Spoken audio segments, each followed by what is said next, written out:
నమస్కారం. వనవానికి స్వాగతం. ఈరోజు వార్తలలోని ముఖ్యాంశాలు.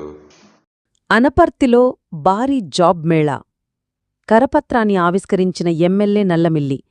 అనపర్తి నియోజకవర్గంలోని నిరుద్యోగ యువతకు ఉద్యోగావకాశాల కల్పించే లక్ష్యంతో నిర్వహించనున్న జాబ్ మేళా కరపత్రాన్ని అనపర్తి శాసనసభ్యులు శ్రీ నల్లమిల్లి రామకృష్ణారెడ్డి ఆవిష్కరించారు. అనపర్తి మండలం రామవరంలో ఈ కార్యక్రమం జరిగింది.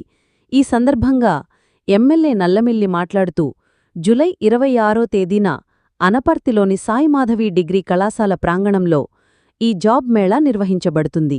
ఈ మేళాలో సుమారు 12 ప్రతిష్టాత్మక కంపెనీలు పాల్గొని నిరుద్యోగులనిచ్చారు. ఈ కరపత్ర ఆవిష్కరణ కార్యక్రమంలో అనపర్తి నియోజకవర్గానికి చెందిన పలువురు ఎన్డీఏ మరియు కార్యకర్తలు పాల్గొన్నారు.